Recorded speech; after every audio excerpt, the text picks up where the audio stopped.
François Asselineau, bonjour. Merci beaucoup d'avoir accepté notre invitation. Alors, vous faites partie des candidats que les Français commencent à connaître puisque, en cette période d'égalité des temps de parole, vous avez droit à la même exposition médiatique que les autres. Mais le reste du temps, comme d'autres candidats, vous ne parvenez pas à franchir le plafond de verre. Pourquoi exactement, selon vous? Qu'est-ce qui explique?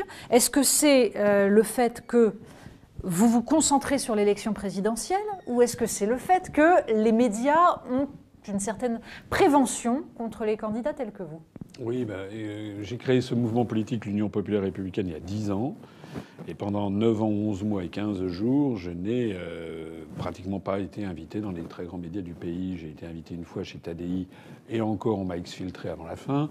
J'ai été invité chez Ruquier, c'était dans les conditions du direct. L'enregistrement avait duré 55 minutes, le produit final 18 minutes. Et donc il y a eu un charcutage au montage qui était assez extraordinaire. Et puis j'ai été invité une ou deux fois chez iTélé, et puis c'est à peu près tout. En revanche, j'ai été beaucoup invité dans des radios de la bande FM, et puis aussi, nous avons notre propre chaîne sur Internet. Donc en réalité, ce qui se passe, c'est qu'il y a des médias en France qui font un filtrage idéologique. C'est comme ça que ça se passe. Je vais vous donner une anecdote. Début 2012, j'avais vaguement tenté d'être candidat à la présidence de la République, mais à l'époque, le mouvement politique que j'avais créé, on avait 700 adhérents. Donc c'était encore un petit mouvement. J'avais été reçu par Madame Christine Kelly au CSA, qui m'avait dit: écoutez, cher monsieur, vous ne vous êtes présenté à aucune élection, votre mouvement a donc 0 électeur prouvé, donc je ne peux en gros à peu près rien pour vous. Présentez-vous à des élections et en fonction du résultat, le CSA interviendra. Très bien. C'est ce que nous avons fait. On s'est présenté aux élections européennes en 2014. On a rassemblé 77 000 suffrages, c'est-à-dire 0,4% des suffrages. Puis aux élections régionales, on a rassemblé 190 000 suffrages, 0,9% au niveau national, ce qui n'était pas si mal finalement pour un mouvement qui était, j'étais peut-être connu de 2 ou 3% de la population. Mais comment expliquez-vous que M. Macron, qui a 0 électeur prouvé, on ne lui ait pas appliqué la même jurisprudence? Voilà. Parce que M. Macron, lui, il a 0 électeur, quand moi j'en ai 190 000. Et pourtant, lui, il a eu au cours de l'année 2016 17 000 articles de journaux, 75 couvertures de magazines et des dizaines d'heures des plus grands médias du pays. Alors, on va y revenir, mais on va d'abord parler de ce qui fait votre programme, et en particulier ce qui peut-être est lié à la réception de votre candidature par les médias, la question du souverainisme, la question de l'Europe, de l'Union européenne plutôt. Puisque, évidemment, c'est la façon dont votre programme est présenté. Vous êtes, d'ailleurs vous le dites vous-même sur vos affiches, le candidat du Frexit. Alors, pourquoi êtes-vous à ce point-là focalisé sur cette question comme si c'était le nœud central? Et comment le concevez-vous? Vous insistez sur l'article 50 comme s'il n'y avait pas d'autre moyen de sortir que l'article 50. Pourquoi vous présentez-vous comme le seul qui serait efficace pour sortir de l'Union européenne, et en quoi ce serait efficace? Ça sert à quoi aujourd'hui de sortir de l'Union européenne? Alors d'abord, derrière la question de l'Union européenne, c'est la question de la souveraineté et de l'indépendance nationale.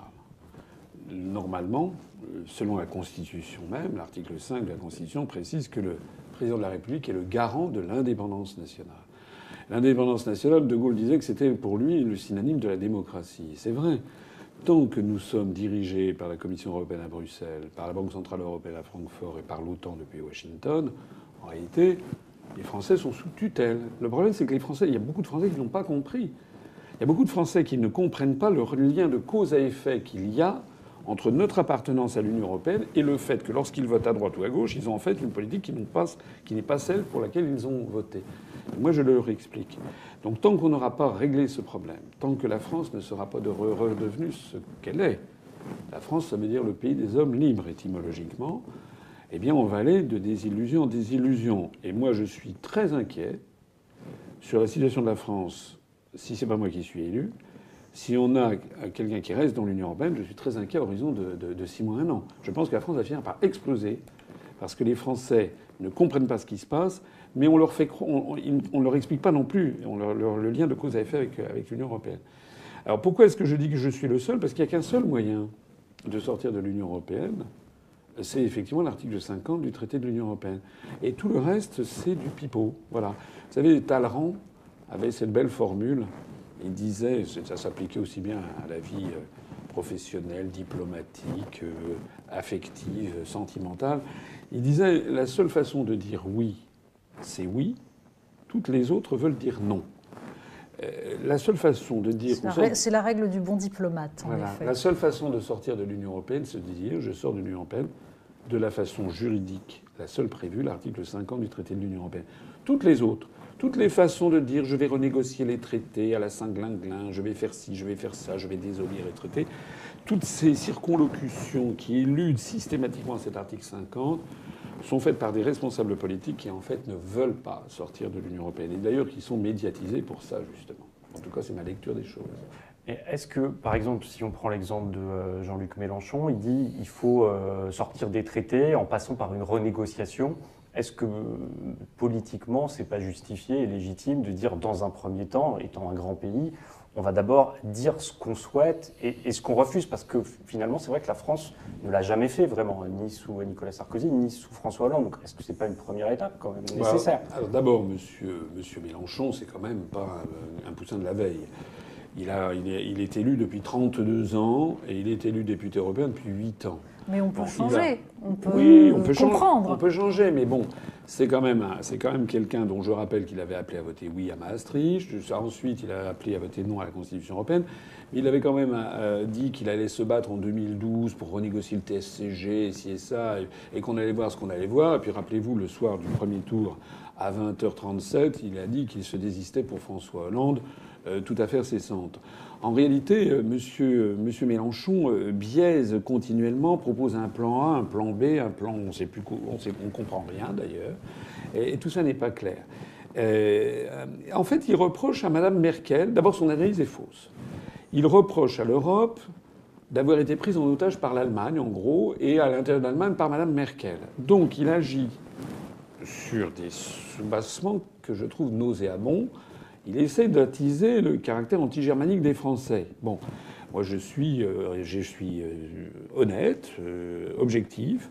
Si l'Union européenne ne fonctionne pas, ça n'est pas uniquement à cause de l'Allemagne. C'est parce que aussi à cause de la politique menée par l'Allemagne après la crise, quand même. Oui, mais il faut. Bon, on pourra reparler de ça si vous voulez, mais il se trouve que l'Allemagne est l'Allemagne, et que les Grecs sont les Grecs, les Français les Français. C'est quand même une grande nouveauté. Le problème de fond, c'est de mettre ensemble 28 peuples, avec 28 langues, 28 traditions politiques, historiques, diplomatiques, syndicales, avec 28 anthropologies sociales différentes, 28 tissus économiques différents, 28 intérêts géopolitiques différents, de les mettre ensemble et croire que ça va marcher. Donc, vous dites que c'est une impossibilité fondamentale. Mais écoutez, on retirerait l'Allemagne de l'Union européenne, que ça ne marcherait pas davantage. C'est une impossibilité qui est... Qui est liée au nombre ou qui est liée à la nature des pays, simplement ? Je pense que c'est un petit peu... C'est la même chose. Il se passerait la même chose dans toute autre région du monde. C'est-à-dire, alors plus particulièrement en Europe, parce qu'en Europe, il se trouve qu'il y a à peu près autant de langues que de pays. Pas tout à fait, mais il y a 24 langues officielles pour 28 États. Donc en plus de ça, on a une espèce de tour de Babel qui ne fonctionne pas. Peut-être que ça pourrait peut-être mieux marcher, je sais pas, en Amérique centrale, avec des pays qui parlent la même langue et qui ont un peu la même histoire. Mais ça n'est pas le cas de l'Union européenne. Et M. Mélenchon refuse d'aller, comme le conseiller Charles de Gaulle, au fond des choses. Il refuse d'analyser l'impossibilité qu'il y a à faire fonctionner un tel attelage de façon démocratique. Alors il fait porter tous les péchés sur Mme Merkel, mais en réalité, son projet qui consiste à dire « moi j'arrive et puis je vais imposer la position de la France », si vous y réfléchissez bien, en fait c'est une position nationaliste française. Et en fait il voudrait faire avec l'Europe ce qu'il reproche à Mme Merkel de faire. Il voudrait que l'Europe serve les intérêts de la France alors qu'il lui reproche de servir les intérêts de l'Allemagne. Mais moi je ne veux pas imposer les intérêts français, la vision française du monde, je ne veux pas les imposer aux Allemands, aux Grecs, aux Italiens, aux Polonais. Il faut que chaque peuple ait la sagesse de considérer qu'ils ont chacun leur propre vision du monde, leur propre langue, leur propre anthropologie sociale, tout ce que je viens de dire, et puis que ça n'empêche pas d'avoir un concert des nations. En fait, qu'est-ce qu'il reproche, par exemple, au Conseil de l'Europe ou à l'Organisation des Nations Unies? C'est comme Mme Le Pen ou M. Dupont-Aignan. Ils nous disent on ne comprend pas ce qu'ils veulent. Il y a déjà des structures internationales qui sont la coopération internationale, pour laquelle je suis pour, bien entendu. Je rappelle qu'Airbus ou Ariane Espace n'ont aucun rapport avec l'Union européenne. Ce sont des coopérations internationales. Mais Aucune de ces personnalités politiques ne sont claires sur la question de la supranationalité et sur la question toute bête de savoir qu'est-ce qui ne vous convient pas avec l'ONU, avec le Conseil de l'Europe. Qu'est-ce qu'il vous faut de plus? Il y a la question démocratique que vous pointez, il y a aussi la question économique. En quoi l'Union européenne, est-elle responsable de la situation économique de la France et en quoi ça irait mieux si on suivait vos préconisations? Alors d'abord, l'Union européenne est fondée sur une vision néolibérale, ultralibérale, enfin tout ce qu'on veut. Les traités européens ont inclus dans le marbre des politiques économiques. Voilà. Par exemple, l'article 30... Excusez-moi, c'est vrai que je me suis rendu célèbre parce que c'était les articles, mais je trouve assez extraordinaire que l'on me reproche de connaître mes dossiers. Et je préfère finalement être critiqué parce que je connais trop bien les traités européens plutôt que d'être critiqué parce que ma femme, par exemple, serait mon attaché parlementaire. Donc j'aurais des quantités de dossiers judiciaires au basque. L'article 39 du traité sur le fonctionnement de l'Union européenne précise que la politique agricole commune a pour objectif d'accroître la productivité de l'agriculture. Si vous y réfléchissez un instant, c'est dingue. C'est dingue parce qu'on pourrait avoir un objectif quinquennal, par exemple, d'augmenter la productivité. Mais un traité international n'a pas de date de validité, de péremption. On connaît des traités qui ont plusieurs centaines. Le traité d'Utrecht de 1713, qui a 304 ans. Depuis 304 ans, le Royaume-Uni est à Gibraltar. Ça veut donc dire que les traités européens, dans 300 ans, pourront toujours être là. Donc accroître la productivité, ça veut dire quoi? Ça veut dire qu'on force l'agriculture, le modèle économique, c'est toujours plus de profit. Le résultat, c'est quoi? C'est qu'on va... Je parle de l'agriculture, on pourrait parler de bien d'autres choses. On va vers un modèle d'ultra-productivisme. C'est la destruction des terroirs, de l'agriculture familiale, de l'agriculture biologique, de la permaculture. Et qui est le modèle français. Voilà. Qui est le modèle d'agriculture donc ça, française. c'est bien. On assiste à la disparition rapide du nombre d'agriculteurs qui, de toute façon, sont mis en choc frontal avec d'autres pays où il n'y a pas de SMIC dans l'agriculture. Un autre exemple qui est absolument cruel, c'est l'affaire des délocalisations. Vous savez que le mot délocalisation est apparu dans le vocabulaire français en 1993, lorsque, pour la première fois, une usine, qui était l'usine Hoover à Dijon, bénéficiant de la mise en œuvre du traité de Maastricht à partir du 1er janvier 1993, a décidé de délocaliser son usine qui fabriquait des aspirateurs à Dijon, de la délocaliser à l'étranger. Avant, on avait un contrôle des mouvements de capitaux. Moi, je propose de revenir au contrôle des mouvements de capitaux. Ceci a été imposé à la France par les traités de l'Union européenne. Notez bien que dans le monde aujourd'hui, il y a la grande majorité des États du monde qui procèdent à des contrôles de mouvements de capitaux. Donc tout ceci mis bout à bout, c'est ce qui explique la désindustrialisation accélérée, les délocalisations. Rappelez-vous que François Hollande et Montebourg s'étaient fait élire en disant on allait voir ce qu'on allait voir, ils allaient lutter contre les délocalisations. Mais on a vu, il ne s'est rien passé, on a vu un flot torrentiel de délocalisation. Et donc, par exemple, pour vous, sortir de l'euro sans sortir de l'Union européenne, c'est pareil, ça n'a pas de sens. Ben d'abord, on ne le peut pas juridiquement. Déjà, il y a un problème juridique. Ouais. Vous savez, moi, je suis quelqu'un qui est très attaché au droit parce que le droit, d'abord, c'est ce qui sépare la barbarie de la civilisation. Ça, c'est un premier point. Deuxièmement, le droit, c'est ce qui met tout le monde d'accord. Voilà. C'est-à-dire que quand vous rentranchez derrière le droit, personne ne peut vous le reprocher. Donc, normalement, on ne peut pas sortir de l'euro sans sortir de l'Union européenne. C'est déjà un problème. Ce qu'il faut bien comprendre par ailleurs, c'est que l'euro, j'en parlais tout à l'heure dans un autre média, l'euro aurait dû faire l'objet d'un très grand débat approfondi à la télévision. Le problème, c'est que c'est un sujet compliqué, technique. Et que l'on fait peur aux Français en disant si jamais on sort de l'euro, vos économies vont être si... Moi, ce que je dis aux gens qui disent ça, c'est qu'en fait, c'est l'euro qui est en train d'exploser. Et personne ne parle de l'évolution divergente du solde de la balance des paiements courants à l'intérieur de la zone euro. Bien sûr, entre l'Allemagne qui a un excédent qui d'ailleurs est interdit par les traités.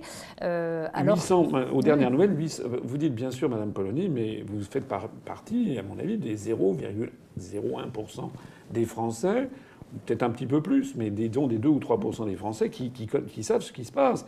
Parce que la grande majorité des Français ne comprend pas que l'euro n'est pas viable, qu'il va exploser. Il y a actuellement 15 milliards d'euros chaque mois qui se réfugient en Allemagne ou qui soit se réfugient en Allemagne par des grandes fortunes du Sud qui pensent que l'euro va exploser et qui préfèrent avoir des créances sous la Bundesbank soit résulte du déficit de la balance commerciale Sauf que des pays du Sud. le replâtrage du système, pour l'instant, fonctionne, que l'euro, dont on dit depuis quelques années déjà qu'il va exploser, n'explose toujours pas, et qu'en revanche, on explique que le retour à des monnaies nationales risquerait en effet de renchérir, de provoquer une inflation qui ne serait pas forcément maîtrisée. Vous arriveriez à maîtriser l'inflation et à remettre en place on va dire une parité entre les monnaies qui ne soit pas totalement dépendante des marchés. Alors d'abord, ce qu'il faut comprendre, c'est que le système a été conçu dès l'origine par les Allemands. Il y avait une lutte entre la France et l'Allemagne pour savoir comment fonctionnerait l'euro. Les Français auraient voulu volontiers une banque centrale européenne et que toutes les banques centrales nationales disparaissent. Les Allemands s'y sont opposés. Donc tous les États ont gardé leur banque centrale nationale. Ça veut dire que tous les États ont gardé leur monnaie nationale. En fait, ce sont des monnaies nationales cachées. Lorsque vous avez 1 000 € sur votre compte courant dans une banque commerciale à Paris, c'est en fait 1 000 € de créances sur la Banque de France. Et si c'est en Allemagne, c'est 1 000 € de créances sur la Bundesbank. Donc en fait, ce sont des monnaies nationales cachées qui ont le même nom, qui s'échangent à taux de parité, mais le processus a été conçu par l'Allemagne pour être facilement réversible. On a tous gardé nos monnaies nationales. La deuxième chose, c'est que moi, je ne suis pas responsable de ce système. C'est pas moi qui l'ai conçu. J'ai voté non à Maastricht. Quand j'étais fonctionnaire, personne ne l'a su, mais moi, j'ai voté non. Et maintenant, on hérite d'un système qui, je le rappelle, n'est pas viable. Toutes les monnaies plurinationales de l'histoire ont toujours fini par exploser. Et on l'a vu au cours de la dernière partie du XXe siècle. Lorsque l'Union soviétique s'est désintégrée, on aurait pu imaginer que les pays qui en émanaient conservassent leur monnaie, le rouble. Pas du tout. Chaque pays a créé sa propre monnaie nationale. Parfois, dans des conditions, d'ailleurs, ils étaient quasiment en effondrement économique, dans un état de guerre. Il est beaucoup plus facile de créer une monnaie nationale que de fusionner dans une monnaie supranationale. Toute l'histoire le montre. J'ai fait une conférence là-dessus qu'on trouve sur Internet, qui s'appelle La tragédie de l'euro. Moi, je vous redis que l'euro n'est pas viable, qu'il y a une évolution de la compétitivité qui est bien supérieure en Allemagne à ce qu'elle est en France et supérieure en France à ce qu'elle est dans les pays du Sud, que ça n'est pas nouveau. De 1949 à 1999, pendant 50 ans, on a assisté à ça, et que la seule façon connue pour remédier à ces divergences, c'était justement les évolutions de parité monétaire, soit les dépréciations, les dévaluations du système des parités fixes, soit la dépréciation sur les marchés financiers. Maintenant, il n'y a plus. Maintenant, il y a le lien de 1 pour 1 fixé par l'euro. Résultat, nul ne sait ce qu'on peut faire. Plus exactement, si la Commission européenne le sait, elle demande à la France ce que les économistes appellent une dévaluation interne, c'est-à-dire de diminuer les salaires, de diminuer les prestations sociales.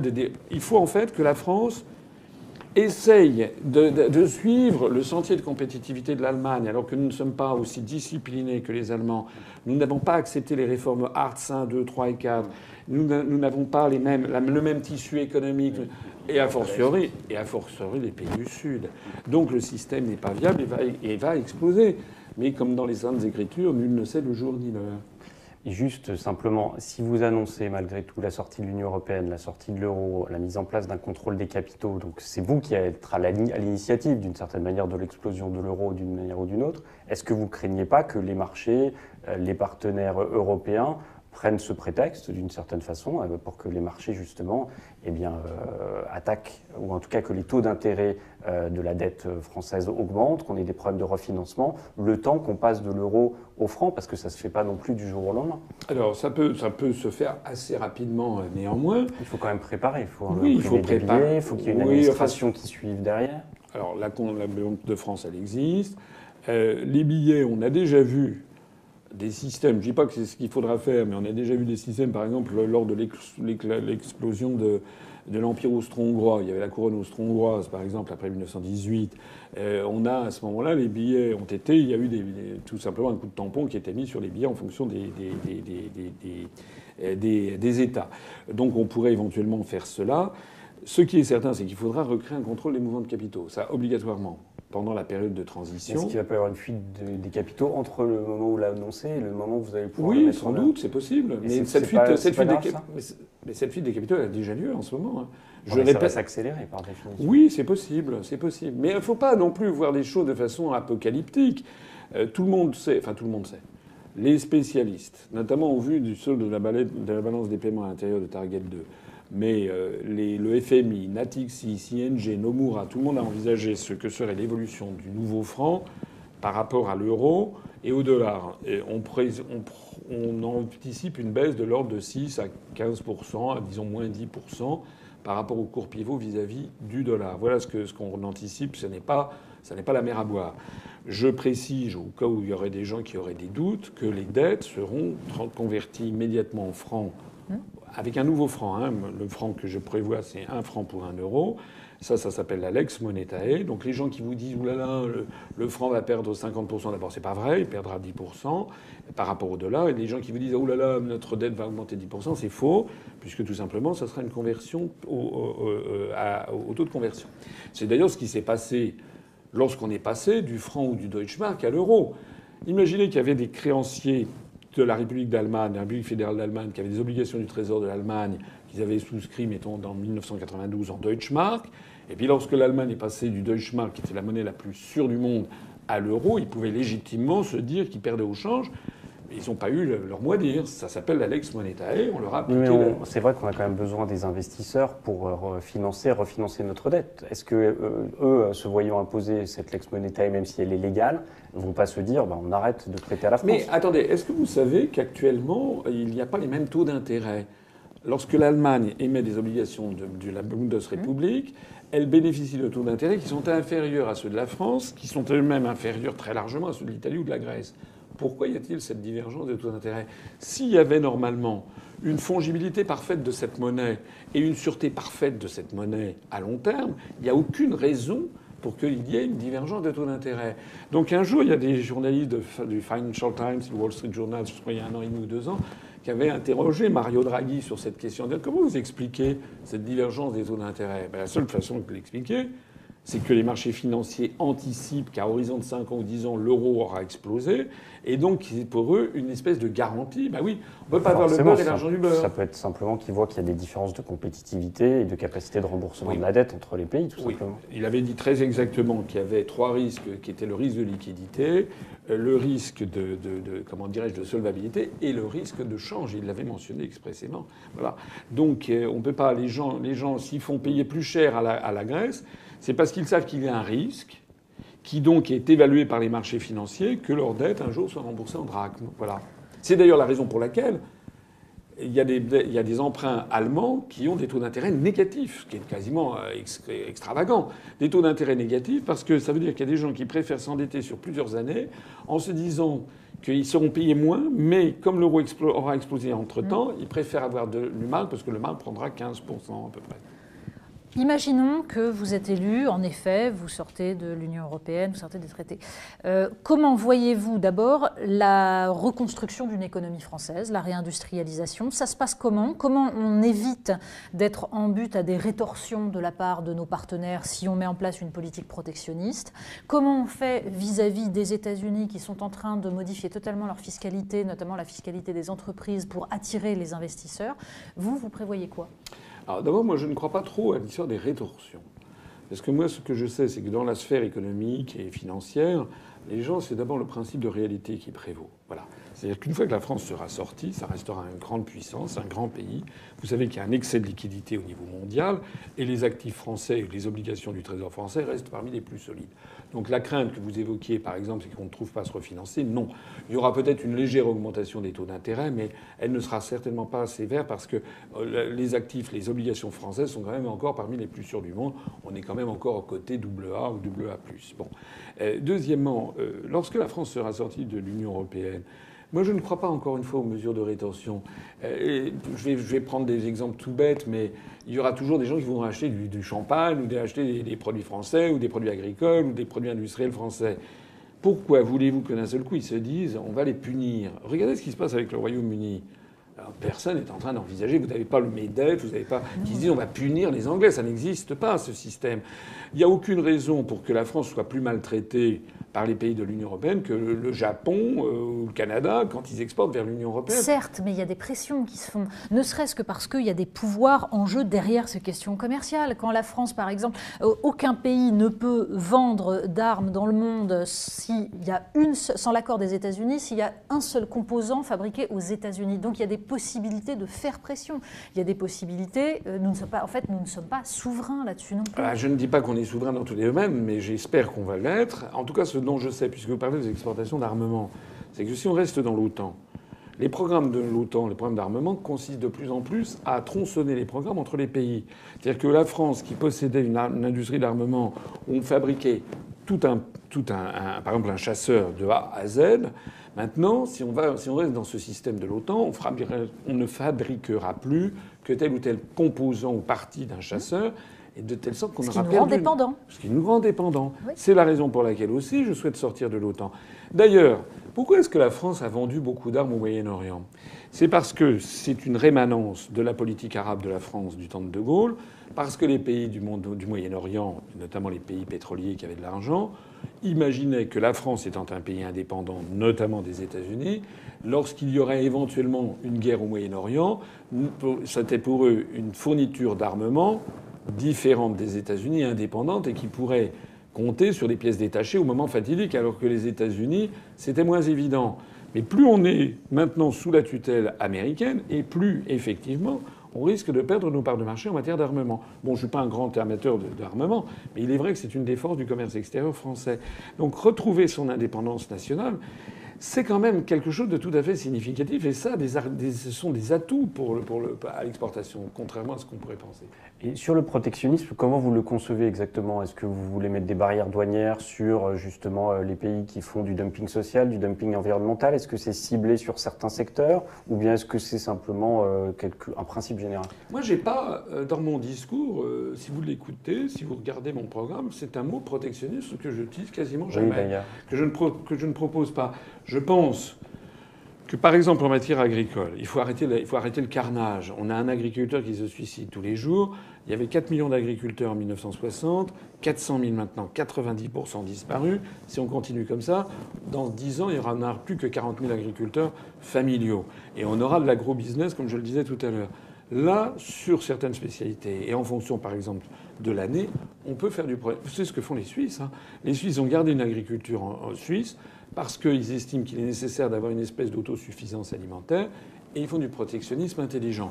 Moi, je pense qu'on peut faire la même chose en matière industrielle, mais je pense que je ne suis pas un fanatique du protectionnisme dans l'absolu. Je dis simplement qu'il faut faire preuve d'intelligence, il faut essayer de relocaliser en France et au plus près possible des consommateurs les productions. Il faut réintroduire le contrôle des mouvements de capitaux, je le disais tout à l'heure, et tant qu'on sera dans l'Union européenne, on n'en sortira pas. C'est-à-dire que la France est en train actuellement de perdre toute son industrie, tout son savoir-faire industriel. Si on n'y met pas le haut là, à horizon de 30 ans ou de 20 ans, ça sera le livre de Juppé, La tentation de Venise. La France risque de devenir un pays musée. Est-ce que c'est vraiment ça qu'on veut ? Alors effectivement, on aura des gardiens de musée, des autocars, des hôtels qui fonctionneront, et le reste. Mais justement, par exemple, sur les secteurs de pointe ou les secteurs d'avenir ou les secteurs liés à la transition énergétique, à la transition écologique, sur lesquels on souffre aussi d'un problème de coût du travail comparé aux pays émergents, etc. On l'a vu sur le solaire, par exemple. Est-ce que ce n'est pas ces secteurs, justement, qu'il faudrait protéger, comme l'ont fait justement les pays asiatiques, pour leur permettre de décoller ? On peut très bien protéger des secteurs. Moi, ce que je voudrais aussi, c'est qu'on réingénierise un petit peu la France. Parce que la France a une immense tradition d'ingénieurs. On a quand même été les pays qui ont inventé l'avion, l'automobile, le cinéma, etc., qui a découvert la radioactivité, qui a créé la TVA. Actuellement, beaucoup de jeunes sortis des écoles d'ingénieurs comme Polytechnique, maintenant, vont dans la sphère financière. Et ça ne va pas. Il faut qu'on retrouve le génie français. Moi, dans mon programme, j'ai prévu de renationaliser ou d'interdire la privatisation des grands services publics à la française, dans cet objectif-là. Mais aussi, effectivement, on peut faire ce que vous dites, protéger. Moi, je veux aussi... Je ne suis pas... je suis en faveur des coopérations internationales. Airbus, par exemple. Airbus, c'est le type même de la coopération internationale, ou Ariane Espace. Si on sort de l'Union européenne, on sera toujours dans Airbus. Ça n'a aucun rapport En revanche, ce qui est en train de se passer, c'est qu'à cause de l'euro qui est beaucoup trop cher, vous avez vu que l'ATCOR, par exemple, se délocalise en zone dollar. C'est-à-dire qu'à cause de l'euro, on est en train de torpiller l'industrie européenne. Donc moi, je suis favorable au développement de coopération internationale, y compris d'ailleurs avec la Chine, avec le Japon, etc. J'ai mis l'exemple à l'esprit de coopération internationale qu'il faut favoriser. Il faut faire du cas par cas, je ne peux pas vous dire autre chose. Ce qui est certain en tout cas, c'est qu'actuellement, on n'a plus de politique industrielle. On n'a plus de politique du tout d'ailleurs, puisque tous nos leviers de commande ont été transférés ailleurs. Mais cette politique industrielle ne peut-elle pas se faire aussi en collaboration avec les pays européens, mais de telle sorte qu'à l'extérieur, que ce soit la Chine ou les États-Unis, ces pays-là aient un interlocuteur qui soit européen, dans la mesure où ils estiment, eux, que la France, et malheureusement beaucoup de Français l'estiment aussi, la France est trop petite toute seule, elle ne peut pas à elle seule mener une politique industrielle. Quand vous parlez de coopération, ça va jusqu'où? C'est-à-dire, est-ce qu'il y a la possibilité de se mettre d'accord, de mettre ensemble les forces de la France, de l'Espagne, de l'Italie, vous voyez, pour créer quelque chose qui pèse face à des géants? Votre question m'amène à élever le débat, si vous me le permettez, au principe même de construction européenne. C'est le principe même qui est débile, qui est faux. Pourquoi est-ce que vous voulez que, parce que le Portugal est frontalier de la France, qui est frontalière de l'Allemagne, qui est frontalière de la Pologne, qui est frontalière de la Lituanie, qui est frontalière de la Lettonie, qui est frontalière de l'Estonie, et qui, à travers le golfe de Botnie, est frontalière de la Finlande, pourquoi est-ce que vous postulez que les habitants, les Portugais qui habitent dans l'Algarve, auraient les mêmes intérêts que les Lapons de Rovaniemi, alors qu'à 50 km au sud, il y a le Maroc. Je suis d'accord. Avec qui avons-nous des intérêts communs? Voilà. C'est quoi votre vision géopolitique? Mais écoutez, c'est comme un être humain. Nous sommes là tous les trois en ce moment. Bon, mais dans 2 heures, on sera chacun dans d'autres cénacles. Ce soir, chacun aura retrouvé sa famille ou ses amis, etc. Donc, en fonction des intérêts, on fait des alliances différentes. C'est exactement la même chose pour des États. Il faut, bien entendu, si on le peut, développer, par exemple avec Airbus, des relations avec un certain nombre de pays européens. Mais je vous fais remarquer au passage que dans l'Airbus A380, ce sont les États-Unis d'Amérique qui font 38% de la part de l'Airbus A380 quand c'est motorisé Pratt & Whitney. Ils font déjà toute l'électronique embarquée, les trains d'atterrissage. Et d'ailleurs, l'avion a été conçu par des ingénieurs à Wichita, dans le Kansas. Et dans l'Airbus A380, vous avez 10 entreprises japonaises, des entreprises chinoises, malaisiennes, alors que vous avez 15 États de l'Union européenne qui mettent même pas un rivet. Bon. Moi, je dis que, en fonction des besoins, on va faire alliance avec l'Espagne, l'Italie, je ne sais pas quoi, mais aussi bien avec la Chine. Et c'est d'ailleurs ce qui se passe. Regardez ce qui se passe en Chine. En Chine, PSA a construit une usine à Wuhan. Moi, j'étais allé avec Jacques Chirac à Wuhan, en Chine, où PSA a une co-entreprise qui s'appelle Dongfeng, c'est une entreprise chinoise, ça veut dire le vent de l'Est, pour fabriquer des modèles qui s'appellent Élysée, d'ailleurs, une voiture sur place, pour le marché chinois. Volkswagen a sa propre co-entreprise chinoise, Fiat a la propre sienne. Toutes ces grandes marques, par exemple d'automobiles, sont ce que l'on appelle dans le monde du business des global players, c'est-à-dire des gens qui veulent être présents sur le marché nord-américain, européen, asiatique. Et ils ont des coopérations transnationales qui se jouent complètement du périmètre de l'Union européenne. Donc en fait, le périmètre de l'Union européenne est un périmètre factice, même en matière de coopération industrielle. C'est des coopérations privées, en l'occurrence. Oui, mais entreprises. Oui, mais c'est des, en Chine, vous êtes obligé, de toute façon, de faire une joint venture avec une autre. Écoutez, vous voulez que je vous raconte une anecdote qui va vous faire sourire? J'étais avec Jacques Chirac quand il était en 1996, quand il avait été reçu. Moi je faisais partie on était 7-8 personnes. On avait été reçus par le président Chiang Zemin à Chongmannai, donc dans la cité interdite réservée aux dirigeants. Bon. Et puis, alors je vous passe les détails pour aller vite, mais en fait, Jacques Chirac était là pour essayer de. Enfin, il commence la conversation.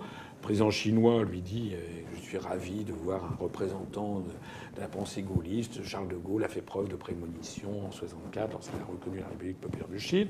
Et Jacques Chirac répond vous savez que maintenant nous sommes en train de construire l'Europe. D'ailleurs, le président chinois attendait une perche pour une coopération franco-chinoise et Chirac répond on est en train de construire l'Europe avec l'Allemagne, ici et ça. Bon, le chinois se ferme.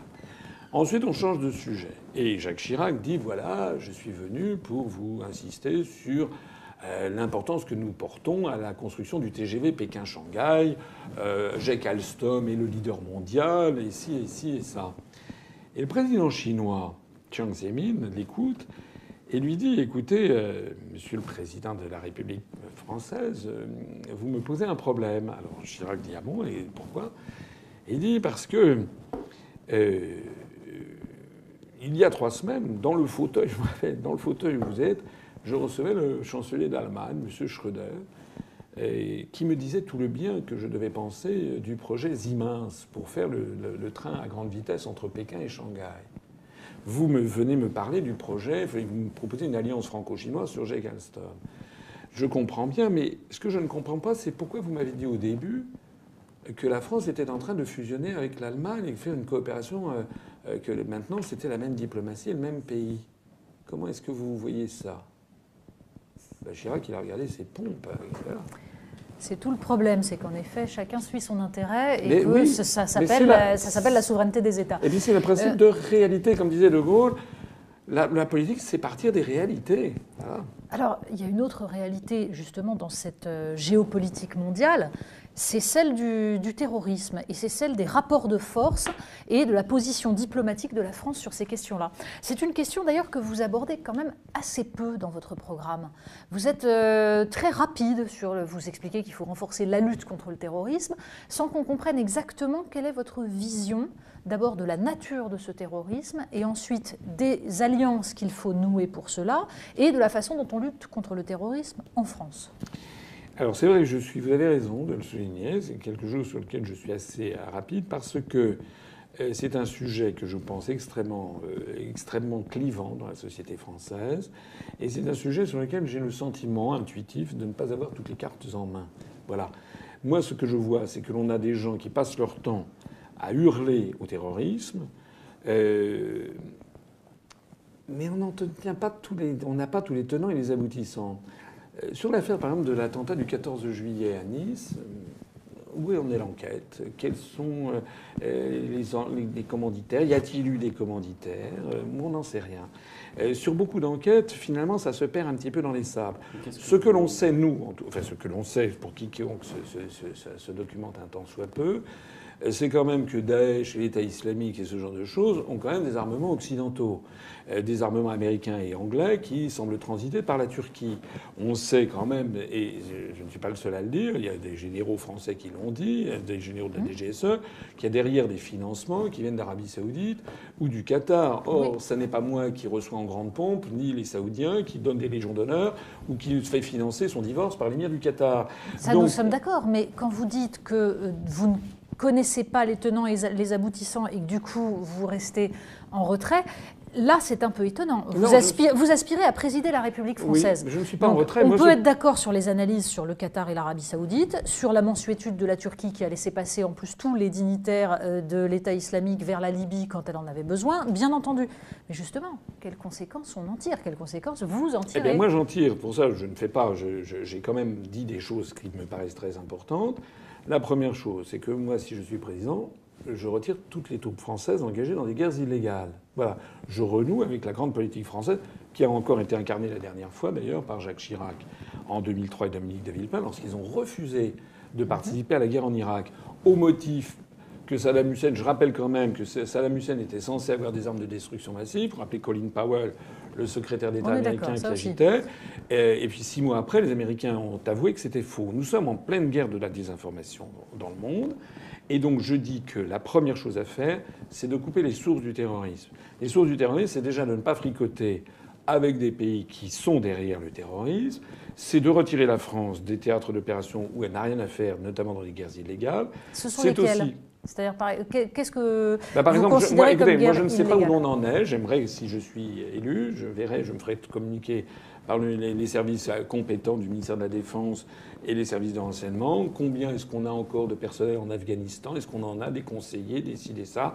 Qui est-ce que l'on a en Syrie? Qu'est-ce qu'on a en Libye? Je rappelle que le régime de Kadhafi, il était ce qu'il était, mais la Libye était un pays qui était globalement heureux, où les gens vivaient très confortablement, en tout cas un des plus hauts niveaux de vie d'Afrique, et que ce truc a été détruit par les Britanniques et les Français, bien entendu, avec l'aval de Washington, et que c'est un désastre. Il y a 70% des gens qui ont fui la Libye, le Machrek a été déstabilisé. Les armes qui se sont disséminées voilà. dans tout le Eh bien, donc je dis que tout ça, il faut partir à l'origine des causes. Il y a aussi une cause en France qui contribue, à mon avis, à radicaliser un certain... Je ne verse pas dans la... Il y a une toute petite partie, effectivement, de gens qui ont tendance à se radicaliser. Et je pense que ça vient... Je ne veux pas jouer les bisounours, mais quand on a 3,6 millions de chômeurs de catégorie A, 7, 8 millions peut-être plus de gens qui sont soit au chômage total, partiel ou des tout petits boulots, lorsque l'on a une société où les inégalités ne font que s'accroître, lorsque l'on a un discours qui vient d'outre-Atlantique et on ne cesse d'incriminer officiellement et constamment l'islam, le monde musulman, lorsque l'on a un développement d'une politique communautariste, il ne faut pas tout à fait s'étonner qu'il y ait des gens qui perdent les pédales, qui deviennent un peu... Le type, par exemple, à Nice, il n'est pas sûr du tout qu'il était dans des réseaux. Il est tout simplement possible que ce soit un type qui était un peu dingo, et puis qui, pour se donner un genre, se soit dit bah tiens, je vais me radicaliser. Il faut aussi les services de renseignement ont été quand même, me semble-t-il, les renseignements généraux qui fonctionnaient bien ont été assez largement désorganisés par Nicolas Sarkozy. Qu'est-ce qu'il faudrait faire là-dessus? Je pense qu'il faudrait réorganiser les services, recréer des vrais renseignements généraux. On ne peut pas non plus tolérer le fait qu'il y a des trafics d'armes lourdes dans certaines banlieues, on le sait, donc là il faudrait intervenir. Mais fondamentalement, je pense que c'est comme l'économie. C'est-à-dire que là, on touche à des êtres humains. Et les êtres humains, ce ne sont pas des êtres totalement d'une rationalité mathématique. On touche aussi à l'émotif, à l'émotionnel. Et je pense qu'une des raisons pour lesquelles l'économie ne marche pas, une des raisons pour lesquelles la France s'enfonce dans la criminalité et le désastre, c'est que beaucoup de gens ne voient plus l'avenir de façon positive. Ils ne savent plus où on va. Ils n'arrivent pas à se positionner, à se projeter de façon positive dans la République française. Je crois fondamentalement qu'en matière économique, comme dans ces questions-là, comme en matière de sécurité, à partir du moment, déjà, où les Français auraient le sentiment d'être dirigés par un vrai président de la République, pas le larbin de Washington, pas quelqu'un qui prend sa mobilette comme ça à 15h pour aller voir sa maîtresse, pas quelqu'un qui déshonore la fonction, quelqu'un qui est respectable. Déjà quelqu'un qui connaît les dossiers, qui est respectable, qui a une autorité naturelle, qui est courageux parce qu'il sait s'opposer aux grandes puissances de ce monde.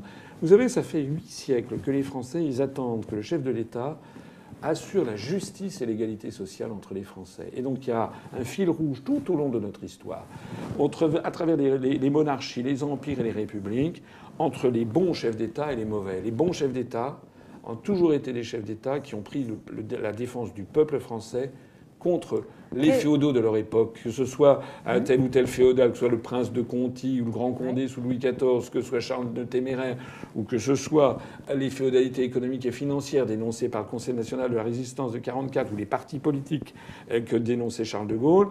Et puis vous avez les mauvais chefs d'État qui ont toujours joué le jeu au contraire de l'oligarchie ou des féodaux. Voilà, c'est Charles VI qui signe le traité de Troyes et qui bazarde la France à l'Angleterre. C'est Louis XV. Isabeau de Bavière qui signe le traité de Troyes. Comment ? C'est Isabeau de Bavière qui signe le traité de Troyes. Oui, enfin, qui était Charles VI, c'était plus tout à fait d'État. Oui, enfin, formellement, c'était quand même lui qui était le roi. Il était sous tutelle, effectivement, d'Isabeau de Bavière, qui, comme vous le savez, était la maîtresse du duc de Bourgogne. Mais Louis XV, après la bataille de Fontenoy, qui dit « je fais la guerre en roi et non pas en marchand », et sous l'influence de la Pompadour, c'est tout à la Prusse. C'est pour ça, d'ailleurs, que les Français diront « on s'est battu pour le roi de Prusse ». Et c'est le début du divorce entre la France et la monarchie à partir de ce moment-là. Et là, actuellement, Sarkozy et Hollande ont été intuitivement, inconsciemment, je ne sais pas comment, perçus par le peuple français comme ne défendant pas la France, les Français, les intérêts nationaux et les intérêts du peuple français, mais comme se faisant en fait la courroie de transmission d'une oligarchie financière internationale et industrielle.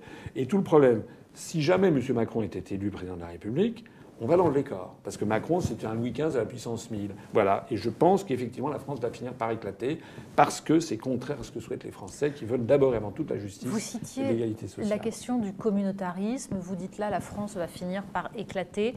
Quelle est votre vision de l'identité française ? C'est quoi être français aujourd'hui pour vous ? Pour être... c'est d'abord cette histoire que je rappelle. Je crois que fondamentalement, enfin c'est pas de moi, hein, c'est plutôt, je vais faire du Emmanuel Todd, mais fondamentalement le peuple français est un peuple qui est anthropologiquement égalitariste. Voilà. Je crois qu'une des caractéristiques essentielles des Français, c'est qu'ils ont une sainte horreur du deux poids, deux mesures. C'est quelque chose. L'idée qu'il y ait une justice pour les riches, une justice pour les pauvres, qu'une médecine pour les riches, une médecine pour les pauvres, c'est quelque chose qui les met dans tous leurs états, à commencer par moi. Donc l'idée, et c'est pourtant la société vers laquelle on est en train de les entraîner, sur l'antimodèle anglo-saxon. Deuxièmement, depuis la guerre des Gaules, et plus encore depuis le baptême de Clovis, les Français, c'est un peuple métissé. C'est un peuple où il y a eu des apports successifs. Il y a d'abord les Celtes, puis les Gaulois, puis les Romains, puis les Franken.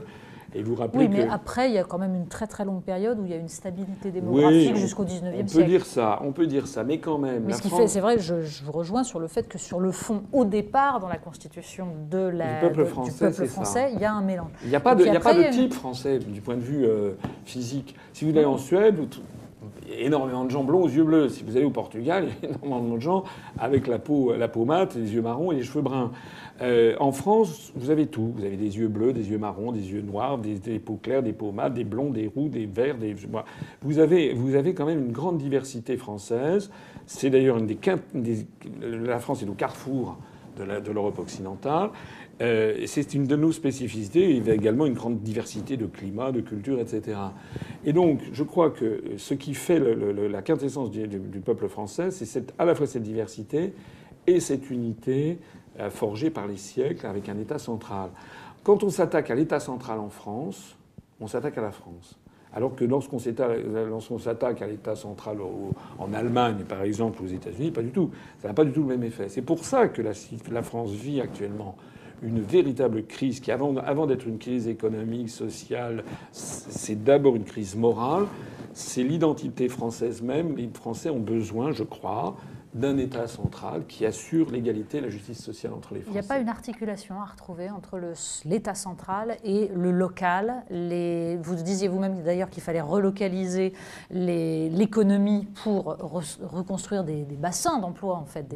Voilà. Comment vous voyez cette articulation? Vous êtes farouchement jacobin ou vous pensez qu'il faut, à un moment donné aussi, faire vivre ce qui fait la diversité de la France, diversité géographique? Moi, je ne sais pas si j'aime pas le mot farouchement, mais je pense qu'actuellement, nous allons dans un sens qui est le contraire de ce que souhaitent les Français. Moi, dans mon programme, j'ai proposé que les régions redeviennent ce qu'elles étaient du temps de Pompidou, c'est-à-dire de simples établissements publics régionaux. Actuellement, qu'est-ce qui s'est passé à la Révolution française? Il s'est passé que les provinces d'Ancien Régime ont été toutes supprimées. Elles avaient chacune leur poids et mesure, leur fiscalité, leur parlement, qui était trusté par des aristocrates qui s'opposaient au pouvoir central. Les édits royaux avaient les pires difficultés. Lisez l'histoire du Parlement de Paris par Voltaire, vous serez édifiés.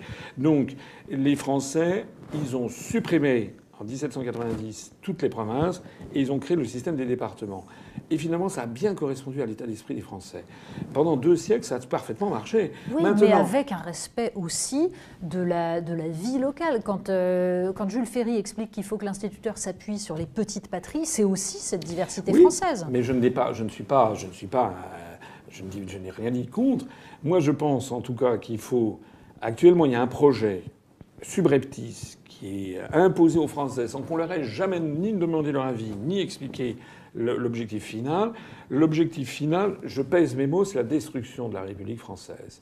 C'est la destruction des grands États-nations d'Europe occidentale, avec cette utopie à l'esprit qui est de créer des États-Unis d'Europe, mais pas les États-Unis d'Europe. Oui, avec des euro-régions, vous voulez dire. Voilà. Mais pas les États-Unis d'Europe version Victor Hugo 1849 avec la France, l'Espagne. Non, ça serait avec Catalunya, Barreis, Occitania, Corsica, Pays Vascos, Flanders, Scotland. Eh bien ça, les Français ne le réalisent pas. Et moi, je suis très inquiet, je suis le seul aussi à en parler. C'est l'unité nationale qui est actuellement en cause. Parce que le projet actuel, c'est de supprimer les départements. Les Français ne sont pas d'accord. C'est de fusionner de force les communes. Les Français ne sont pas d'accord. Pourquoi j'ai obtenu mes parrainages? C'est parce que j'ai vu beaucoup de maires qui ont dit « nous sommes en dictature ». On est en train de fusionner de force des communes de France qui remontent au Moyen-Âge, qui sont devenues des communes à la Révolution française, mais c'était les paroisses qui remontaient au Moyen-Âge. Et dans quel objectif? Si ce n'est que d'avoir la même congruence administrative que celles qu'on trouve en Allemagne ou aux États-Unis d'Amérique. Il y a des gens qui disent que je vois les États-Unis partout. J'ai pas dit que c'était les États-Unis qui avaient demandé ça, mais on a des grandes régions qui sont sorties d'un chapeau. Et pas seulement en France, parce que c'est un projet transeuropéen. En Suède, en ce moment, le gouvernement de Stockholm a annoncé comme ça, la bouche en cœur aux Suédois, qu'on allait passer de 21 à 6 régions. Les Suédois sont furieux. Monsieur Matteo Renzi a été renvoyé à ses chères études lors du référendum du 4 décembre dernier. Il avait proposé aux Italiens de supprimer les 110 provincias, c'est-à-dire l'équivalent de nos départements. Et les Italiens n'ont pas voulu. Ils ont voulu garder leurs départements. Nous, c'est encore pire. On ne propose même pas ça aux Français. On est en train d'aller vers un système qui, si on n'y met pas le haut là, à terme, on aura l'Union européenne, une espèce d'État fédéral, des grandes régions traitant directement avec Bruxelles, où on favorisera les idiomes locaux, le breton qui, comme vous le savez, est une langue de création récente, hein, et qui d'ailleurs ne s'appliquait pas à la Bretagne, parce que du côté de Rennes, c'est le gallo. On pourrait débattre, voilà, sur l'identité bretonne. Oui, mais avec ce qu'on appelle avec une la langue bretonne existait, elle était diverse. Elle était diverse, et comme seulement le sur français, le elle a été unifiée politiquement. Mais avec une coïnée, comme disait Lagui, c'est-à-dire qu'il sera le globish, donc l'anglo-américain pour tout le monde, et puis on développe comme ça des langues régionales. Et on fait éclater le modèle national. Ce qui se dessine pour l'instant plutôt, si on veut parler en termes d'organisation des territoires, ou plutôt de désorganisation des territoires, c'est ce qu'on appelle la métropolisation. C'est-à-dire des métropoles hypertrophiées et des territoires, en particulier en France, qui se désertifient totalement. Et comment, d'abord, pourquoi, à votre avis, qu'est-ce qui provoque la désertification des petites villes de province, des villages, etc. Et comment vous luttez contre ça? Alors, sortir de l'Union européenne. L'article 106 du TFUE impose la mise en concurrence des grands services publics. Si on met en concurrence des grands services publics, c'est-à-dire si on met en concurrence la SNCF, la Poste, etc., il ne faut pas s'étonner que progressivement, ils soient obligés d'aller vers les niches rentables et que progressivement on ferme des lignes, surtout que si on a les autocars Macron, que la Poste soit obligée de devenir une épicerie et autres et de centraliser tout ça. Donc les services publics ont tendance à diminuer. Deuxième facteur, c'est les restrictions budgétaires continuelles. C'est pas moi qui l'invente. Dans le dernier rapport de la Commission européenne sur les grandes orientations de politique économique, publié le 18 mai 2016 et qui s'applique pour 2017, il est prévu de diminuer encore les dotations aux collectivités locales. Donc si on diminue les dotations aux collectivités locales, on va encore favoriser l'attrition des services en zone rurale. On a également un phénomène qui est la mise, j'en parlais tout à l'heure, de l'agriculture, puisque les agriculteurs n'arrivent plus à joindre les deux bouts, donc ils quittent la terre. Donc on a des exploitations de plus en plus grandes, donc un certain nombre de gens s'en vont vers les villes. Ceci incite aussi les médecins à ne plus aller en zone rurale, puisqu'ils n'ont plus de clients. Vous avez eu un truc à défrayer la chronique récemment, c'était une médecin gynécologue qui était du côté de Château-Gontier enMayenne, qui a mis son fonds de commerce en vente, enfin son cabinet, sa clientèle, sa patientèle, comme on dit maintenant, en vente pour 1 euro sur le Bon Coin. Ça veut dire que c'est un cercle vicieux, effectivement, de désertification rurale. N'oublions pas non plus que dans toutes les villes de France maintenant, même des villes de 20 000 habitants, vous avez des banlieues à l'américaine avec des grands centres commerciaux, et vous avez tous les petits villages ruraux, les commerces. On ne fait plus appliquer la loi Royer. Vous faites comment? Eh ben moi, je fais appliquer la loi Royer. J'arrête je donne un coup d'arrêt. Ça va bien les banlieues à l'américaine. Moi, j'ai une campagne dans la Nièvre. Ben, je vais dans le Cher, je vais à Bourges, je vais à Nevers, je vais à Cosne-sur-Loire, etc. Il n'y a que les banlieues à l'américaine. Il faut arrêter parce que sinon, on aura effectivement des villages qui sont en train de mourir. Et on aura effectivement une désertification complète. C'est attentatoire à l'âme de notre pays, à l'âme de la France. Et moi, je veux réinstaller aussi des jeunes dans l'agriculture. Et vous savez qu'il y a tout un mouvement dans la jeunesse aujourd'hui, très tenté par l'agriculture biologique, la permaculture, qui sont tentés par renouer avec les cycles naturels. Moi, l'objectif que j'ai fixé, c'est qu'on arrête la diminution du nombre d'agriculteurs, 400 000, et à la fin du quinquennat, on essaie de repasser à 600 000. Je ne demande pas la lune, pas de remonter à 4 millions, mais vraiment de casser ça, et en favorisant, en tant que de besoin, une protection de certains marchés. Et puis, bien entendu, j'arrête la suppression des dotations globales de fonctionnement aux collectivités locales. Donc j'arrête les fusions forcées de communes, parce que sinon on va favoriser l'exode rural. Et puis, bien entendu aussi, j'arrête la disparition des services publics en zone rurale. D'où la nécessité des renationalisations que j'ai inscrites dans la Constitution. On pourrait décliner, il faudrait beaucoup plus de temps encore pour parler d'éducation, pour parler, parce que vous évoquiez tout à l'heure, par exemple, les ingénieurs français, il y aurait beaucoup à dire sur la formation aussi, qui provoque la déperdition de toute l'école mathématique française et de toute l'école d'ingénierie française. Mais permettez-moi de vous dire d'une part que je vais vous flatter, ou en tout cas vous féliciter, c'est la première fois que j'ai un débat aussi approfondi depuis que j'ai lancé ma campagne. C'est-à-dire que quand on passe dans les grands médias du pays, on a droit à 8 minutes ou 9-7 minutes et on m'interroge des choses aussi importantes de savoir est-ce que je serais conspirationniste ou comment j'ai fait pour avoir mes parrainages. Mais le fond du sujet est toujours éludé. Donc heureusement que vous posez ce genre de questions. Deuxièmement, il y a quelque chose sur lequel j'insiste beaucoup, c'est que beaucoup de gens, énormément de gens en fait, se trompent d'élection. Là, c'est l'élection présidentielle, c'est pas les élections législatives. La France n'est pas les États-Unis d'Amérique. Il y a un poste de Premier ministre en France, il y a des élections législatives.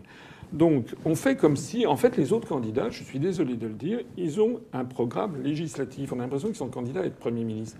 Mais je rappelle l'article 5 de la Constitution.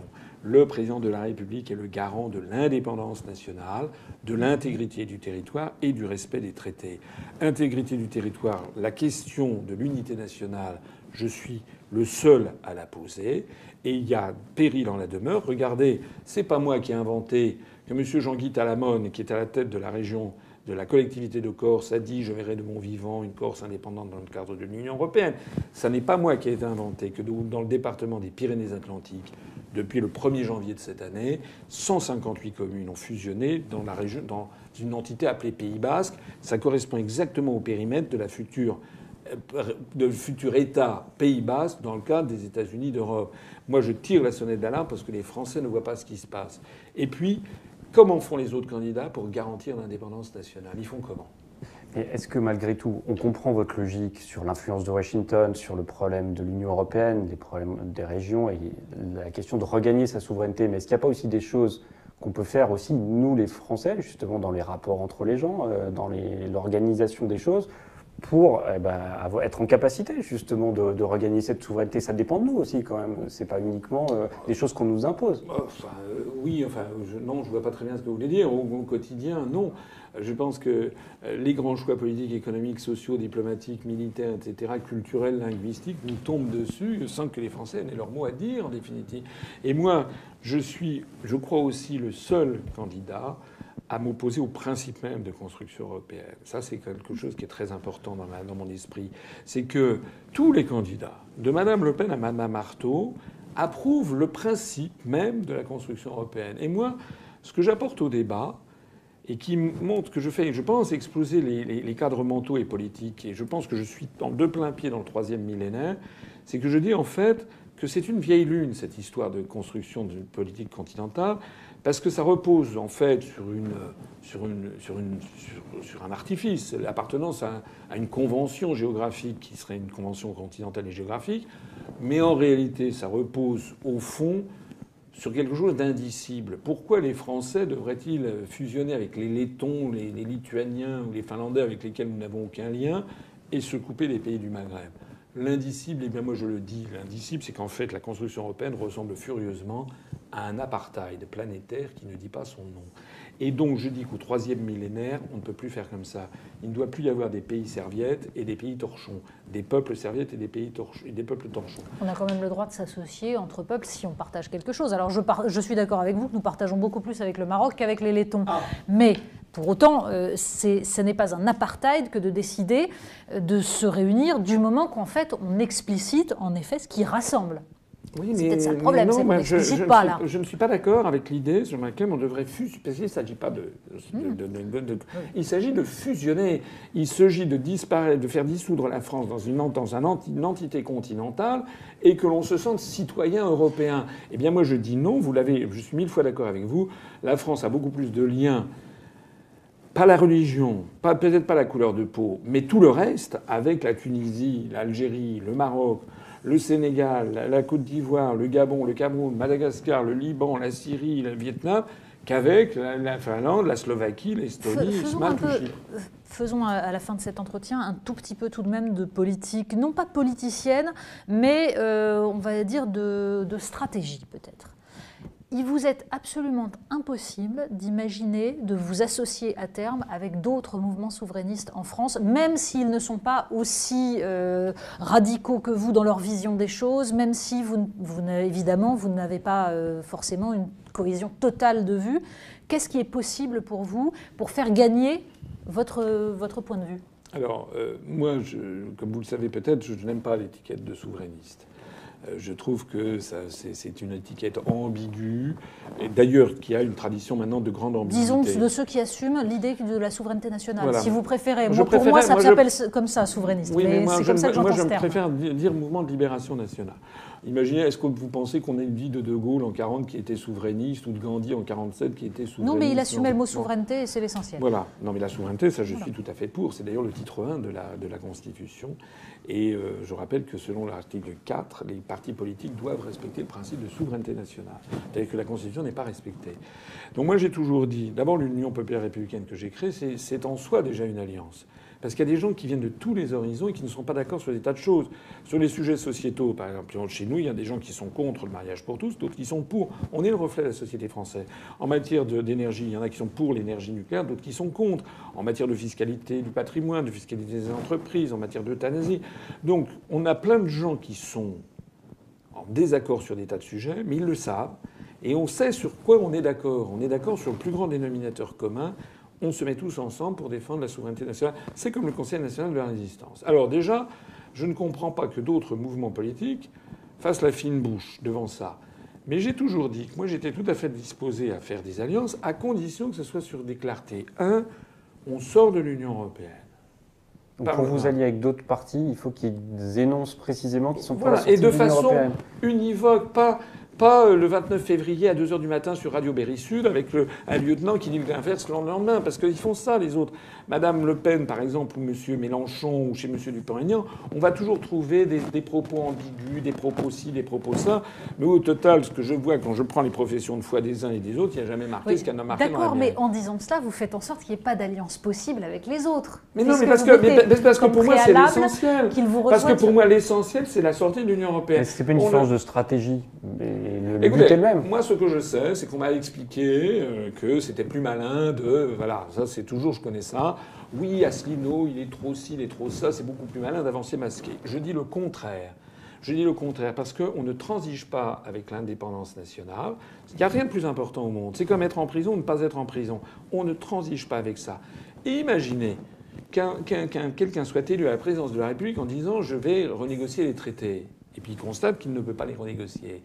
Quelle serait sa légitimité ensuite pour faire sortir la France de l'Union européenne, puisqu'il n'a pas été élu là-dessus? S'il a prévenu qu'il le ferait s'il n'arrive pas à renégocier. Mais en réalité, c'est pas ce qui va se passer. Madame Le Pen, Monsieur Dupont-Aignan, Monsieur Mélenchon, Monsieur Cheminade et les autres savent pertinemment qu'on ne peut pas renégocier. Il ferait beaucoup mieux de faire, je pense, ce que je fais moi depuis 10 ans, c'est-à-dire de l'éducation populaire, c'est-à-dire d'expliquer aux gens pourquoi il faut sortir de l'Union européenne. Et moi, quand j'ai commencé ça, tout le monde m'a dit « Mais vous n'y pensez pas, les Français sont des veaux, les Français comprennent rien, vous êtes beaucoup trop compliqués, ici et ça. » Mine de rien, on vient de dépasser les 25 000 adhérents et notre mouvement est en croissance verticale parce que je suis comme ça. Moi, je table toujours sur l'intelligence des gens. Moi, c'est vrai que j'ai donné des cours j'ai une vocation de prof. J'aime donner du savoir. D'ailleurs, je n'ai jamais gagné un centime. J'ai au contraire détruit plutôt ma carrière administrative pour ça. Mais je pense que c'est très important que les gens soient consciemment citoyens. Parce que, je ne veux pas manipuler les gens. Ce que je vois en tout cas, c'est que les mouvements souverainistes, en fait, ont sombré dans l'indifférence. Et puis, de surcroît, ils ont des complaisances, toujours, avec des théories ou des thèses qui ne sont pas les miennes. Monsieur Dupont-Aignan, à plusieurs reprises, s'est fait l'apôtre du grand remplacement. C'est de l'extrême droite. Monsieur Dupont-Aignan a fait alliance avec la Ligue du Sud, Jacques Bompard au régional. Madame Le Pen, vous avez vu ce qu'elle vient de faire encore? Elle a fait comme en 2012. C'est-à-dire, ça commence par du social-souverainisme, où il y a certains points où je suis d'accord. M. Philippot me pique régulièrement un certain nombre de choses pour se les approprier. Et puis maintenant, comme en 2012 dans la dernière ligne droite, là elle refait la même chose avec son débat d'hier, son meeting d'hier, haro contre les immigrés, haro contre les Arabes, toujours etc. été son... Oui, mais c'est pas mon style. Et c'est pas mon style parce que je pense que ça n'est pas conforme au génie de la République française. Je l'ai dit, ce n'est pas ça la quintessence de la France. Quintessence de la France, je pense qu'on a trouvé un parfait équilibre depuis la Révolution française. Vous savez, moi j'ai un côté très Séguin-Chevènement, c'est-à-dire que l'égalité, liberté, égalité, fraternité, laïcité. Et dans notre mouvement politique, on a beaucoup de jeunes Français d'origine immigrée qui se retrouvent parfaitement dans ce discours-là, qui est un discours la République française avec toutes les grandes valeurs qui ont fait la République. Et même je ne les retrouve pas, Et à gauche, même M. Mélenchon, je suis désolé, mais le discours, quelqu'un qui verse dans le communisme, qui se fait soutenir, ça va pas. Enfin, il ne pourra pas rassembler largement. Et puis surtout, M. Mélenchon, ne l'oublions pas. D'abord, outre le fait qu'il est depuis 8 ans député européen, comme Mme Le Pen depuis 15 ans, donc il vit sur la bête, mais M. Mélenchon, lui, son projet, c'est pas de sortir de l'Union européenne, c'est de démolir la Ve République. C'est-à-dire, il veut revenir à quoi exactement? Il veut revenir à la IVe République. Le diagnostic que fait Mélenchon est un diagnostic faux.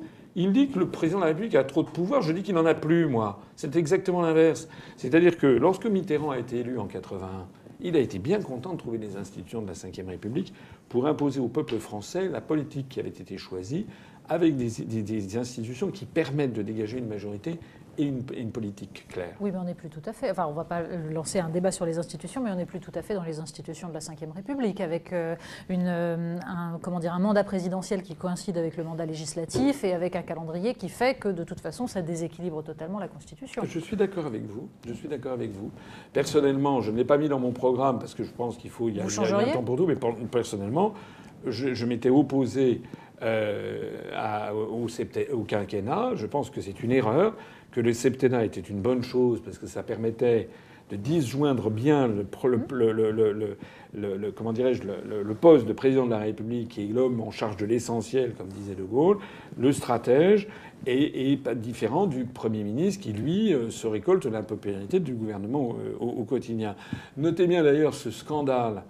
C'est que lorsqu'on est passé en France du septennat au quinquennat, au même moment, à peu près dans la même période, on accordait un mandat de 8 ans au président de la BCE au motif qu'il fallait qu'il ait le temps pour avoir la stratégie et l'indépendance. On voit bien qu'on pourrait aussi avoir des mandats du président de la République de 6 mois. Alors là, on est sûr que la France n'est plus gouvernée du tout. Dernière question. Vous avez évoqué tout à l'heure l'image que vous aviez dans les grands médias, l'image de complotiste. Vous expliquez ça comment? J'explique ça parce que comme on ne peut pas me trouver comme je n'ai pas de compte en Suisse, comme je n'ai pas de problèmes fiscaux, comme j'ai un casier judiciaire vierge, comme je n'emploie pas ma femme comme attachée parlementaire, il faut bien essayer de trouver un truc. Est-ce qu'il n'y a pas aussi dans le fonctionnement de votre mouvement un activisme qui fait qu'on a l'impression qu'en gros, tout ce qui n'est pas votre mouvement est forcément contre vous, de la part de certains de vos militants, c'est une façon de concevoir le débat politique assez raide, non? Peut-être, c'est possible, mais ce que les gens qui voient mes analyses et qui réfléchissent à fond ne peuvent pas, ont du mal en tout cas effectivement, à admettre qu'on en soit encore avec des gens qui promettent de négocier une autre Europe, etc. Ils ne peuvent pas ne pas voir, par exemple, en Mélenchon, un Tsipras français. Parce que c'est exactement ce qu'a fait Tsipras. Et actuellement, les médias, comme par hasard, promeuvent des gens qui sont en fait des leurs. Mais vous dites comme par hasard, par exemple. C'est vrai que c'est aussi les Français qui veulent voter pour Mélenchon. Il y a un effet Mélenchon. Vous le contestez, ça, par exemple? Bon, d'abord, je vais voir ce qui va se passer dans les urnes. Mélenchon, il avait été donné à 15% en 2012. Il a terminé à 10 et quelques. Bon, là, on va voir ce qui va se passer, parce que M. Mélenchon, par la CGT interposée, il a des capacités de mobiliser du monde assez facilement. On va voir exactement ce qu'il en est dans les urnes. Bon, il y a peut-être un petit peu, effectivement, une dynamique, mais il y a aussi une forte dynamique Asselineau dans les réseaux sociaux, ça je peux vous le dire. Mais ça, on n'en parle jamais. Et moi, à la télévision française ou dans les grands médias, sans arrêt, on me dit « vous allez faire 0,5 ». C'est impossible qu'on fasse 0,5. On a fait près de 1% des suffrages au régional il y a 1 an et demi, alors qu'on avait 6 000 adhérents et que j'étais pas connu. Donc je pense qu'on va faire davantage. Mais ça, c'est des théories. Vous savez, c'est ce que les Américains appellent la self-fulfilling prophecy, la prophétie autoréalisatrice, où on veut mettre dans la tête des gens qu'il y aurait un vote utile qui consisterait, c'est le vote le plus inutile qui soit, de voter contre ses convictions, de voter pour en fait ceux qui nous ont entraînés dans le désastre. Donc c'est vrai, effectivement, qu'il y a un certain nombre de nos adhérents et militants qui sont agacés de voir ça. C'est vrai qu'ils peuvent être assez raides. Enfin bon, les autres, hein, quand par exemple, allez poster un truc en faveur d'Asselineau ou de l'UPR sur la page de Mélenchon, la page de Le Pen ou la page des uns et des autres, vous êtes barré, c'est une page Facebook, vous êtes radié dans la journée. Donc ça, c'est un truc qu'on nous a posé. Non, ce qui est sûr, c'est que je suis, je crois, aussi le seul candidat à appeler un chat et à parler de l'influence américaine sur la France. Parce que les autres, c'est tout le monde aux abris. Alors j'ai été attaqué là-dessus, mais je suis désolé, dans le débat public, il y a vraiment un macartisme et une chasse aux sorcières qui se sont installés au cours des 15 dernières années. François Mitterrand, dans le dernier Mitterrand, le livre de Georges-Marc Benamou, paru chez Plon en 97, donc il y a 20 ans, François Mitterrand disait... les Français ne le savent pas, mais la France est en guerre et les Français ne le savent pas. C'est une guerre inconnue, une guerre sans mort apparemment et pourtant une guerre à mort. Les Américains veulent un pouvoir sans partage sur le monde. Aujourd'hui, vous dites ça, vous êtes traité de conspirationniste ou de complotiste. Lorsque De Gaulle explique à Alain Peyrefitte, et c'est Alain Peyrefitte qui le raconte dans le C'était De Gaulle, que les Américains voulaient placer en 1944 au pouvoir Pétain, Laval et Daladier, et que c'était la CIA, c'était les Allen Dulles qui étaient à Genève, qui avaient traité directement avec comment il s'appelait, avec Abetz, Otto von Abetz, qui était l'ambassadeur d'Hitler. Peyrefitte écrit ça, donc c'est en 97 ou 95 que ça sort dans le C'était De Gaulle. Aujourd'hui, on le traiterait de complotiste. Et l'autre jour, j'ai été attaqué là-dessus par Patrick Cohen à C'est à vous. Je lui faisais remarquer que lorsque François Hollande, c'était en 2015, c'était il y a 1 an et demi, président de la République, on apprend qu'il est écouté par la CSA et la NSA, la CIA et la NSA. Moi, je le dis, je vais quasiment me faire traiter de complotiste. Mais un président de la République française, c'est pas un bisounours. Il aura affaire, s'il est à la tête de l'État, à l'action des services de renseignement et d'influence des grandes puissances de ce monde. Il n'y a d'ailleurs pas que la CIA et la NSA. Il y a le MI6 britannique, il y a le FSB russe, etc., etc. Mais il y a quand même le poids et avant tout des services américains. Et c'est interdit d'en parler. Qu'est-ce que c'est que cette histoire? Il est interdit de dire que la construction européenne sert les intérêts géopolitiques des États-Unis. Dans les années 50 et 60, les gaullistes et les communistes le disaient absolument ouvertement. Au moment de la CED de 1954, allez revoir les documents qui étaient publiés. C'était un des termes du débat. C'était un des termes du débat. Moi, j'ai un article, j'ai un magazine qui est un magazine communiste qui s'appelle Regard de 1954, qui disait avec cette armée de l'OTAN, nous aurons une armée américaine avec des généraux allemands hitlériens. Voilà ce qui était marqué dans la presse communiste. Je l'ai mis en ligne sur notre site. C'était peut-être un peu excessif. Bon, écoutez, merci beaucoup, en tout cas, François Asselineau. Nous admirons vos boutons de manchette avec le franc et Marianne. Bon, et nous verrons le résultat. C'est en ligne sur la boutique UPR. Oh, formidable. Bah, écoutez, on va s'en acheter. Voilà. Merci, François Asselineau. Merci. Natacha Polony. Merci beaucoup.